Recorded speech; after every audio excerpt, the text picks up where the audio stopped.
All right, welcome back to the Conquest Corner. On this particular episode, this is actually someone was making some comments on the Facebook page a little while ago, maybe at this point less than a week ago, and was saying, hey, is there any tips or tricks related to movement and all? So I figured, hey, I might as well make a video and sit down and discuss that a bit, at least from my vantage point, my viewpoint of all of this. So for this particular video, what we're going to end up doing is we're going to be talking about movement in general, making sure that we understand how much that works. And then we're going to go through just some ideas that as I'm marching across the board, things that I keep in mind, formations, all those sorts of things. Anytime you're talking about a rank and flank game, which Conquest is, movement is the absolute most important thing that you do in the entire game. It's the one thing you actually have control over. You can go ahead and roll your dice and maybe hit average, and maybe you roll 15 dice and you only succeed on one, or maybe everything's a one and you have relentless blows and everything goes crazy. Who knows? Or depending on what your opponent does and all of that. But the one thing you can control is the way in which you move. It's true in most war games, but especially true in something like this, rank and flank, Warhammer the Old World, all those sort of types, that you win or lose in your movement. Now, in those sort of games, if we're talking about, like, say, Old World, where it's an I go, you go, I have a movement phase, then I have, shooting all these other types of phases. So, depending on what I do in that full phase, I could theoretically very much hamper or almost lose the game having a very poor movement phase. Here, it's a little bit more forgiving than there, although it is still the most key and important thing that you do. So that's the idea what we're going to go through.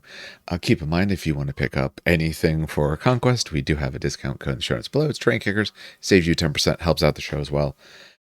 For this, I'm going to be using TTS to help me discuss some of these things. I do actually have, you can't see it, but over there, I actually do have a camera set up on a table. That's where I recorded my Learn to Play video that I'm currently editing. I've just been pulling some extra time at work, so I have covering classes for people, so I haven't had this for editing time I planned on. Easier to do it here than reset that and go through that. So hopefully that's okay. I don't think it's going to bother anyone too much. But what we want to start with is just basic movement. So we have some Drag Home down here. We got some 100 Kingdoms up here, and we're just going to talk basic movement. This is hopefully not new for anyone, but in case you're, say, a newer player and you're just trying to learn a little bit, I do want to at least make it clear of how basic movement here works. Keep in mind, when you end up coming onto the game or anything like that, your stuff does start off of the board. It starts essentially right at the edge. So when we take a look at this stuff right here, we essentially have them right at the edge. When you're moving, say, straight, if your move is, say, a 5, you just move straight forward 5. No turn, no nothing like that. You can do whatever that movement amount is. Any of that movement, so keep in mind, you have to be legal by the end of your activation. So, since you get 2 actions, and naturally, the only one that you're allowed to repeat is movement, you don't have to be legal on the first move. You can be legal on the second move. That can mean, if you say you brought this Hellbringer, and he's sitting right off the board, he gets a move of 7. Let's say it doesn't quite clear, and it probably wouldn't. Notice it's showing a 7.8 to actually clear. All right, so he's not going to quite clear. Well, he gets an extra move. He can do his second move, go up to about his 14 or so. You can be more accurate, just kind of do basic ideas here. And now he's perfectly legal. So you're allowed to leapfrog your own units. Keep in mind, you can't leapfrog your opponent's units. You cannot touch your opponent's units. You can't cross over them, anything like that. But you're allowed to go over your own in general. If you're using a reinforcement line, we've got some Huscarls over here to just show that. Obviously, then you tee up and you walk on the board. You can come in rotating if you wish. So if we get rid of those guys, pop these guys over here. Again, if you want to, say, rotate because you're going to come in from the side, you rotate from the furthest spot, so from the far corner, and you just count up how much you move. So, all right, we moved, let's say, 4 inches. Not legally placed, but like I said, that was my one move. I'm still allowed then to continue moving. Oh, sorry, not locked. There we go. We had, say, 1 extra move on these guys. Let's assume they're move 5. I'm not even sure which unit it is. It doesn't really matter. Not legal, but you can move again. Go your another 5 or so. Now you're perfectly fine. So you rotate from the far corner. If you're doing it with measuring tape, the easiest way, just hold the measuring tape straight at angled and just rotate along it. That's the easiest way to do this. That's the way that the game designers show us that they do it. All right, something to keep in mind is that if your unit is engaged, such as this Hellbringer Drake engaged with these Household Guard, then you cannot cross your unit in any way. So normally you can go right over your units. If they're engaged, you're not allowed to touch them at all.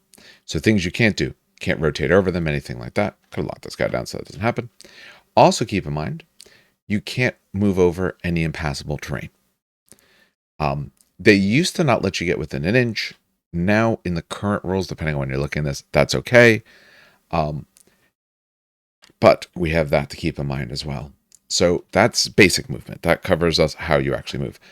Now that we hopefully understand movement, let's actually get into some of the tips, tricks, and sort of thoughts. Hopefully we don't need any tips or tricks to literally physically moving our models. Get movement holders. That's what I use. If you know anyone with a 3D printer, you have one yourself, or I know there's places you can buy them online. I just don't know who. These really help. So essentially you can just slap the bases into this and then you can move them with ease. I do find this really helps. I have them in a variety of sizes. They do them in a variety of sizes, but honestly, I use those a whole lot because I think it really does a lot of good. Okay, so having said that, let's discuss a little bit of some of these tips and tricks when thinking about movement. All right, now, if you're a seasoned veteran, a lot of this might be obvious, but hopefully maybe this is of use to you a bit newer or just reinforces some of the things that you're already doing. Okay, so the first most important thing is you need to know your army and your opponent's army. That doesn't mean you have to understand them perfectly. Obviously, you will be better at a game the more that you understand what's going to happen, the more that you understand what you can do, your strengths and weaknesses, as well as your opponent's strengths and weaknesses. But let's assume you don't know every single unit in the game and every single upgrade and how everything is going to work. If you don't know it all, and if you do, you probably don't care what I'm saying anyway. You're going to sit there and say some particular thing is wrong, which is fine. But say you don't, here's the things that I usually try to ask or want to inquire about. One, I want to know what the fastest thing they have is. What is going to be, so in this case, I have a unit of household guard here, or sorry, household knights. Of the units over here, or just in general in that army, they're going to be the fastest thing unless they're bringing some squires. Squires are what, like move 9? I think you can give them like a vanguard of like a 4. Okay, so when those guys come on, all right, 22-inch threat range. So what is the fastest thing that you have? What, especially with that, is I want to know what's setting your reinforcement line. So if you have something that can pop your reinforcement line, say up to almost the middle of the board or a little bit short, that matters a lot to me. Because now I know, okay, if you're, say, right on the edge of this white circles, all right, then I know you can.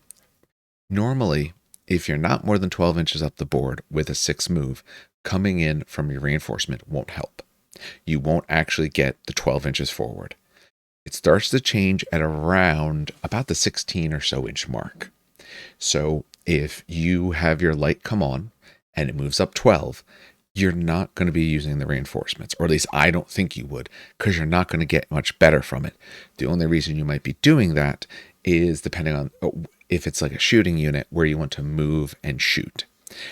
I will use that early on. My reinforcement lines are often used for some of my shooting units. If you happen to be close, say like this unit, you're somewhat close to the edge, somewhat forward, I might then do my shooting unit from reinforcement, because if I move a little bit forward and rotate, maybe I can actually get onto the board.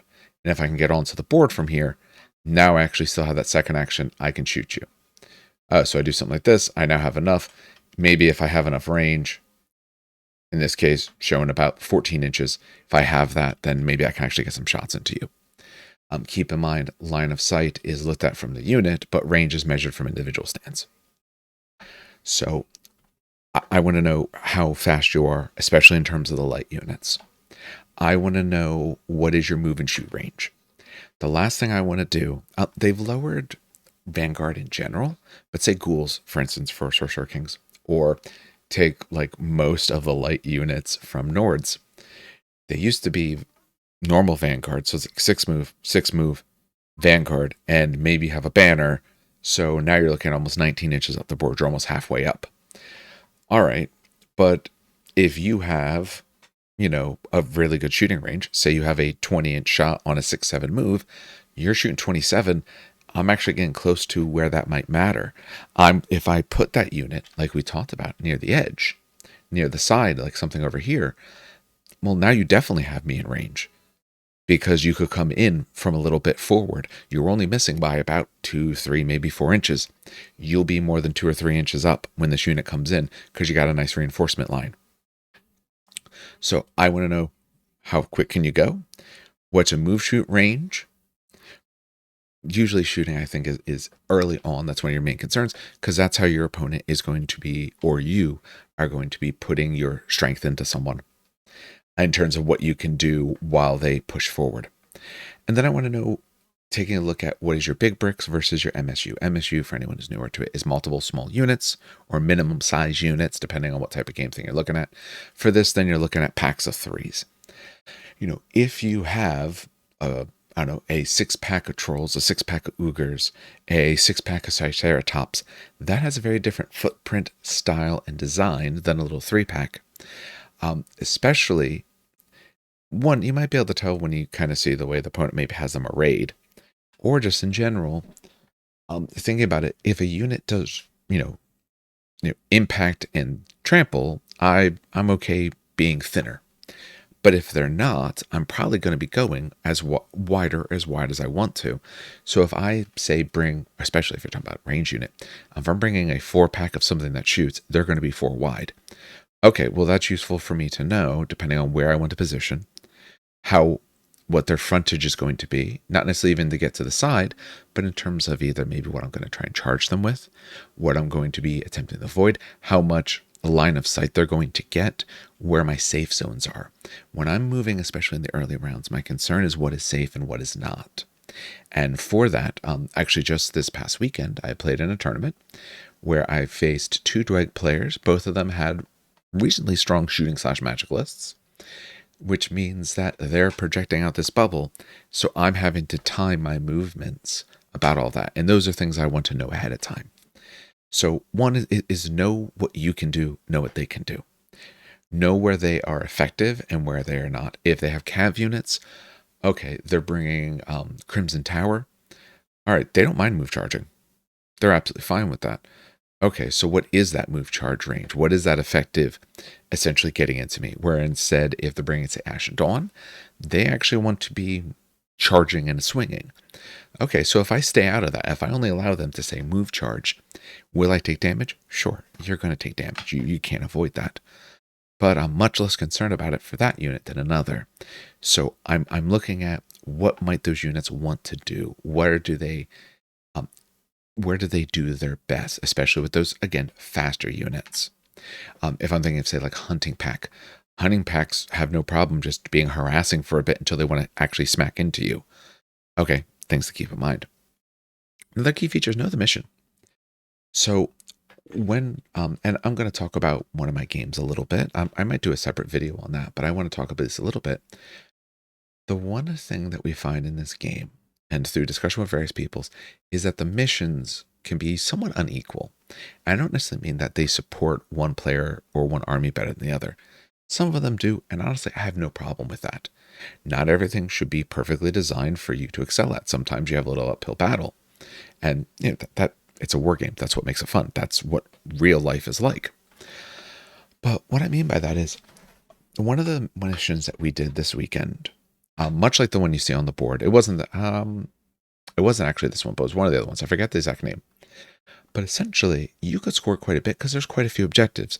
You're getting like a point or 2 per objective. You're getting points for having more, points for having more than 2, all of that. You could realistically score. I know one of the tournaments was in, max scores were almost near 100 in one mission. And the next mission, those max scores were like 40. Happened in my second game. Our max score in that second game was lower than the losing score in the first game. So can you wait? So before I start pushing my units and saying, okay, I want to get to this objective, how hard do I push them? Do I move them far enough for it? Can I wait? I don't necessarily want to piecemeal my forces in, unless, say, I'm Nords and I just want to assert my dominance, especially since I have some scoring lights. And in general, if you have scoring lights, maybe do a little bit extra pushing. But if the max score isn't super high, if, say, there's only these 2 objectives in the middle, we know there's a few missions with one of these on each side, one objective zone, then at most they're grabbing the 2 of them. let's say that can get them 6 points. They're only getting 6 points a turn, where instead, maybe it's another type of mission. Maybe they can get 10 or 11 or so points a turn. If you only get 6, I'm okay waiting that turn because maybe I got some bad dice rolls. Maybe I'm waiting for a few more bits of my force to come in before I start pushing that movement. Careful with overextending yourself. Can you wait? If you can't wait, we have throwaway units. Maybe I push my throwaway unit up here just to keep you from scoring it or to force you to commit. But if I don't have to throw them away, I prefer not to. So, can you wait? Which means how much scoring is possible, and timing. Some armies excel early, some armies excel late. If you're going against Nords, you're probably going to have to push it because they're going to be all over the objectives and they're going to remove all your reinforcement lines. Depending on the list, I'm talking about the typical list I see, and I know Nords are kind of up there right now. You see a decent amount of lights because they can make the command stands in the scoring units. Sorry, those lights scoring units, which means they can get up to early points. What I find, at least a lot of times when I face Nords, is near the end of the game, they have nothing left, but did I stop them from getting enough points early? Because otherwise, I might not have enough turns left to be able to come back.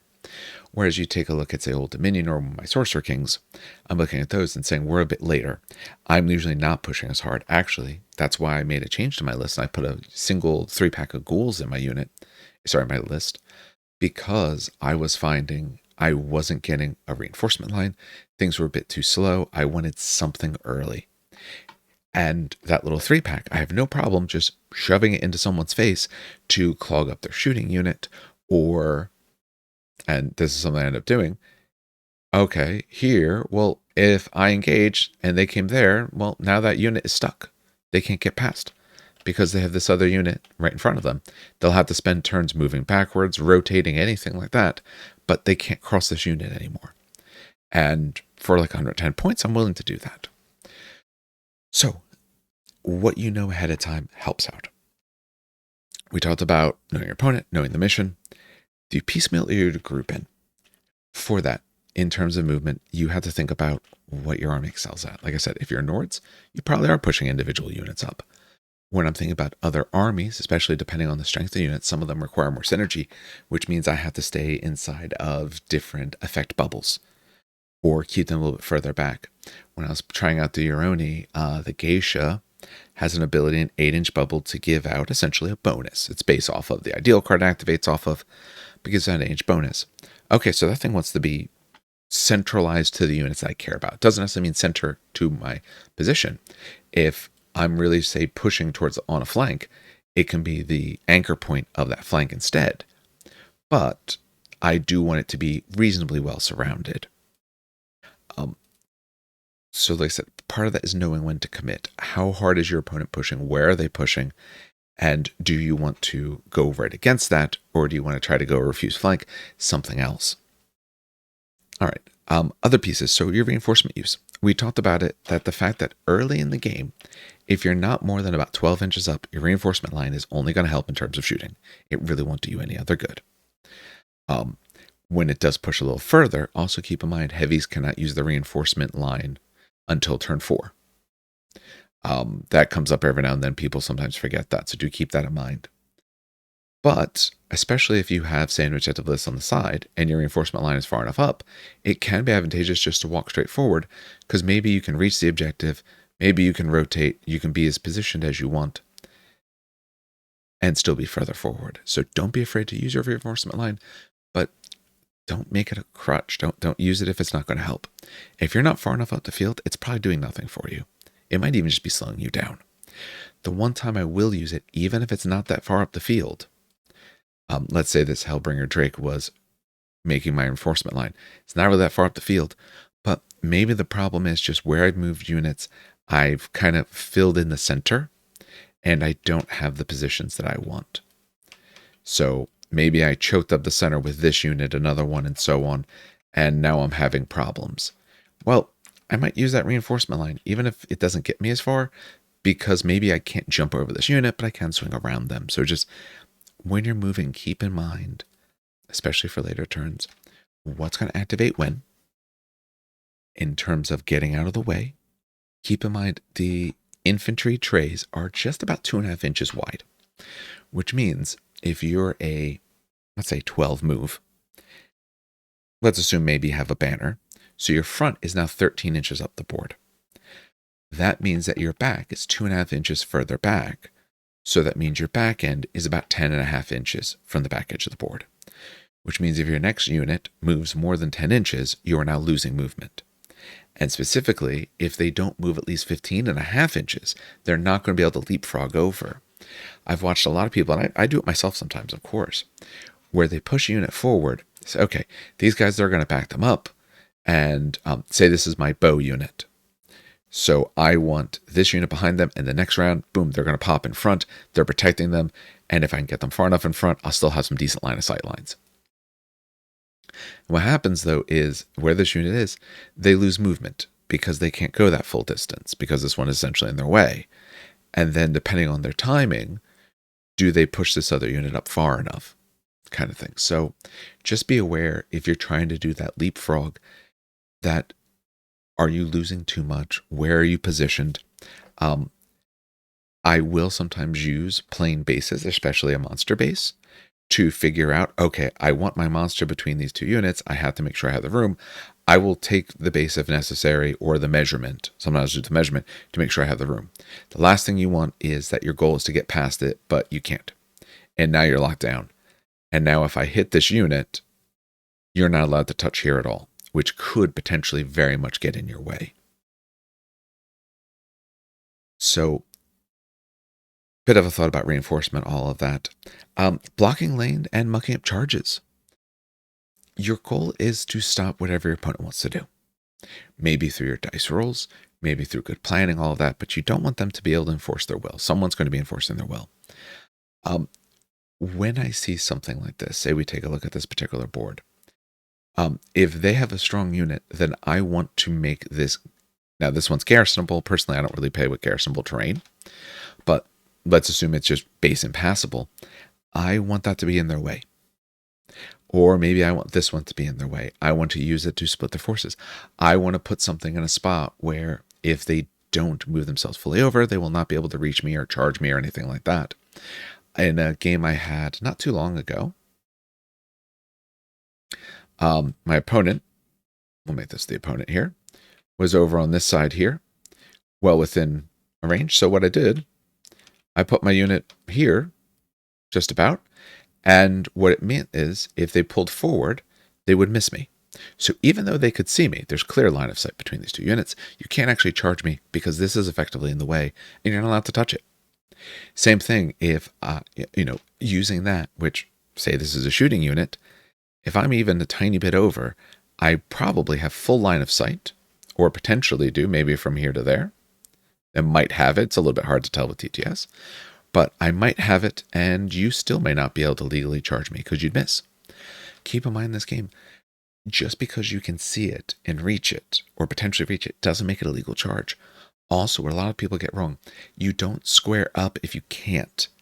So if I was sticking out just enough that you're only able to clip here because you couldn't have rotated, remember you rotate the front, then you're hitting, say, this way, you're not actually hitting that full block on. You don't just shift yourself around, at least not as the rules stand as is. So use terrain to your advantage. Favorite thing to do, you got forests. I love to sit if a forest is close to me.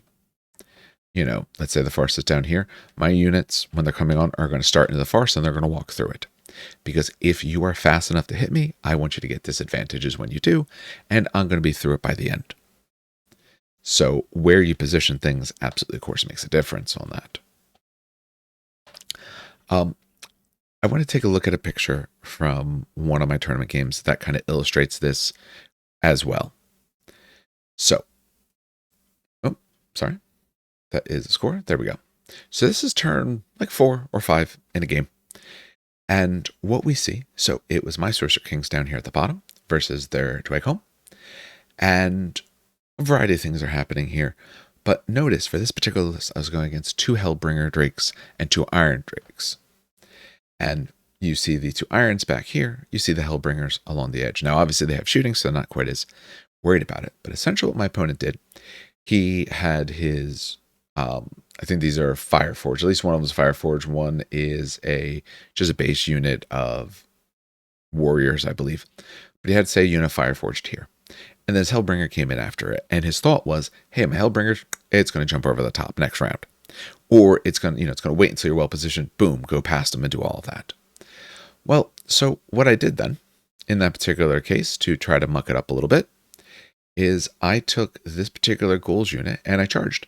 Because now you have this line here where they're touching, and the space behind him, he can't get around. He is entirely stuck. You can't cross over a unit that's engaged, which means that as long as his engagement happens, and as long as it stays, and knowing rules, he'd have to pick off one, then the other. There's a character there, then the last one. Based off of his proximity, he's not getting around probably until this unit's gone. Now, ghouls get a lot of swings, but into Drag Home, it's not so bad because their saves tend to be decent or pretty good, and their resolve tends to be better. So that means it's going to take quite a while for this unit to get chewed, or maybe I'll get chewed down, but I'm fine with that. I'm keeping this particular Hellbringer Drake then busy for a turn or two. When we take a look at this, what happens in a future turn is my particular unit here ends up charging into this Hellbringer. And when he charges, he isn't charging this unit. There is a legal lane because essentially I did the Sorcerer King 3-action thing. There is a legal lane. He does fit. It's close, but he did fit, and he needed like a 2 or 3 on the charge. He was able to get it. But he charges here. He flushes this one. I'm not touching this unit of Fireforged. So they can't push back, and that's okay if you can't. But there's then, yes, this Hellbringer Drake is allowed to walk over that unit, but he's not allowed to cross mine. And when I'm sitting there, I'm taking up about that amount of space, which means he's not fitting because he can't touch the unit here, and he won't fit in here, which means by the end of, in terms of the next turn, now he's entirely blocked out with those 2 units. That's the better part of 500 points that doesn't get to play. And that's what I want. I want to wait on that. There's 4 of these things. I need to take a few down first because I wasn't having much luck with this particular Helldrake here for quite a while. So keep that in mind. There's 2 key features I find that are very important to keep in mind here. Let me turn the pen feature off. There we go. Here's the 2 things. We mentioned the movement. So what we said was, you're allowed to move over your own units. You don't have to be legal until the second move. Sure. That's only for movement, though. You're not allowed to charge that way. So, let's say these Household Guard want to charge into this unit here. Well, the Household Guard's first move would put them in a non-legal position. They're not allowed to then charge because you have to be legally placed. Now, they technically could pop behind and charge, but now their distance is much worse. So really measure out, think about where you're putting that unit. Do you have the space to jump in front if you need to? Do you have the space to jump in front and rotate a little bit if you need to? If your goal is to go in front and do that, can you do that for sure? I've honestly, without joking, it helped me win a few games because I positioned in such a way where you couldn't get the charges you want because you couldn't get the legal placements that you wanted. Either because 1, I'm engaged with the unit, now you can't go past it, or 2, where you put yourself, I made sure I was outside of the range of doing the short move and the charge would be too far. So you had to do the full one, but you couldn't legally place. So same sort of thing when you look at the terrain. Okay, I put the terrain in the way, so you can't get your free charge into me. Well, not free charge, it takes an action, of course, but you can't get your charge into me. Maybe a move charge, sure, but depending on the unit, I'm okay with that. If I'm not okay with that, I want to avoid that. I want to know, like I said, your max distances. Do you care about move charging or just charging? I will sit right outside of that. For anyone who doesn't know, something you should do in this game and any other that lets you pre-measure, and all games should let you pre-measure, measure it ahead of time and say to your opponent what the numbers are. Oh, okay, you're, I'm a move 8, you're 20 inches from me. Okay, so yeah, it's a 4 charge, and if I move charge. Yeah, we all agree. As soon as you start moving, your inaccuracies occur. You're never going to move perfect. There's no perfect game of any miniature game that's ever been played. Because the second you start moving, when you moved up to the ruler, you moved a little bit too far, a little bit too short. But we measure at the start, we have the idea of what that number should be. Especially in terms of, okay, I know what the number is. I know how my rotation looks. Oh, I didn't quite turn my guy quite as accurate as I need to. There was a little bit of an issue on that. Oh, now it looks like it's a lot farther. No, we figured all that out ahead of time. We did the measurements. We have an idea of what's going to happen here. We know what we need. You don't want to come down to the die roll and then you start measuring and say, oh, like it's really close. You're not sure which. No, know ahead of time. So say they have a cav unit. Yes, I want to know if it wants to fight. Okay, I'm going to stay outside of that range. Okay, you have a unit of crossbows. They're 16-inch range. You're a 5 move, so 21 inches. Do I not want to get shot at all? I will stop outside of 21. And I will declare that to you. They're right outside of 21. Do I just want to make sure you don't get to aim shoot me? Then I'll just stop outside of, say, the 16 or the 18 or whatever it is that you're shooting.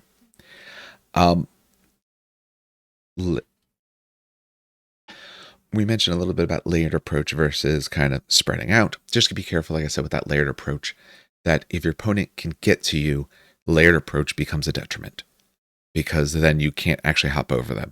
So if you're thinking that you say you're playing Nords, you're playing a lot of cav, you're playing very fast moving things. You have some sorcerer kings that are starting to get some rituals, which means they could have 3 actions: move, charge. If my only goal is to stop you, I don't mind, essentially triple moving with a d6. So give yourself that room to rotate if need be, if you think that's going to happen. And be willing to give something up. You're going to lose units. So you know what? Oh, if I push forward, maybe I get a reinforcement line for that first unit. And then if something happens to me, I'm okay with that. Or like I said, with those ghouls, I didn't expect them to win down there. Even if they beat that unit of warriors, the drakes will take them out. They do not stand a chance. But you know what? They keep a drake back for a turn, maybe even for 2 turns if I get lucky. That is worth it. I'm willing to give stuff up. So when you're moving, just keep that sort of thing in mind. Last key thing I wanted to mention here in terms of tips or tricks in terms of movement: be the shape or the size that you need and not the one that you want in the moment. If I take, you saw in there, I had a 4-block of Demure Disciples, so a bow unit with a sorcerer. So that's essentially making them 5 wide. Well, I positioned them right in the middle so they could be 5 wide. And for that game, it absolutely worked. But in a different game, yeah, I want to be 5 wide because everyone's not shooting if you're not in the front rank. Remember, you don't get to shoot if you're not in the front rank. But if that's not going to realistically fit because of the mission, because of where the opponent is, because of my need to push in front, then I don't. Let's take this board, for example. I had a board the other day where this garrisonable terrain was a good bit further over. I might want to be a giant wide unit. I'm not fitting past. All right, I'll go by 2x2. If my unit isn't there for fighting, I'm doing 2x2. If they are there for fighting, I'll try to go wider. But I'm more concerned with what's going to get them on the board efficiently, what's going to get them positioned well, before I worry about making sure that they're in the right form and all of that. If you have, say, Uniphalangites, they probably don't want to go that wide. Good support units and things like that. But there's nothing wrong, with taking your unit, even if your unit wants to be 4 wide, starting them as a 2x2 to get them well positioned on the board, do a reform, then move. One thing that I see that a lot of people do in this game, they try to win the game turn 1. They try to win the game turn 2. You're not winning the game then. You maybe are losing the game because that movement is so important. But you know what? Based on your positions with what you have, I know you're not going to really get into my lines until turn 4. So if I need to come on as a 2x2 brick, so that way I can push to the right, to correct spot in the board, or maybe because I have a monster that wants to come in and I really don't want it to come much further over, whatever that reason may be, I'll go on like that and I'll reform. It's a loss of 1 action. But if it gives me what I want, then it's all for it. So those are just some general tips in terms of movement. Like I said, know what sort of movement you're going to see against you, know the sorts of things and the tricks that you can do. Don't force yourself to use reinforcement if it's really not going to help. It doesn't do a lot if you're not a shooting unit until you get over that 12, closer to 16 or so inches, because otherwise you're usually better just walking on from the back. I said, unless things are clogged up in a certain way. Be careful with layering units. Layering is a very nice idea, but if you don't expect that unit to get blown out, you might now lose your unit that's behind them for potentially multiple turns, especially if it's a sort of combat that's just going to be protracted. It's especially useful to keep in mind that if your unit is larger, they can see over. So a brute unit sitting in front, sitting behind an infantry unit that, say, shoots, they now have no problem. Cast spells, they now have no problem. So just be aware of sizes as well. If you're, say, taking a look at 100 Kingdoms, where almost everything is a size 1, or your Cav size 2, other than your Archangel now. But other than that, you have a lot of size 1s. As soon as anything goes in front of your unit of hunters or your unit of crossbowmen, they lose their shots. So just keep an eye also on sizes of things. Try to block up lanes that you don't want to get charged in, and try to funnel your opponent. Give them spots where if they don't come to you, it's going to be a problem, or where you make it where they cannot get to you well. Keep in mind, you have your front vision for that. So if I can stay outside of your arc, then I normally save from a charge and attack. You want to move charge me, that's fine. Depending on the unit, I'm absolutely fine with that. So I've absolutely will have cases where you've pushed far enough forward, I will come in for such an angle, that way I see you, you don't see me. So keep in mind the opponent's angles, but talk to your opponent about it. When you say this unit's going to be out of line of sight, put the thing down, show that it is, make sure you both agree to it. The last thing you want is when it gets to the next round that you try it and now it looks like they're in, or maybe something got bumped. You know, they're moving another unit, they accidentally knocked into it, that kind of stuff happens. Have intention and make those intentions known.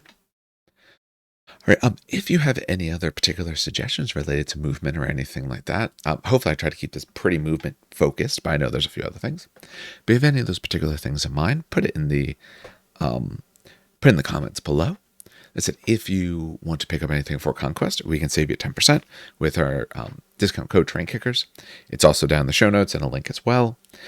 Brand new Euroni are coming out very soon. My Kitsune is just got out of customs. It's somewhere over in Greece or flying over the ocean right now.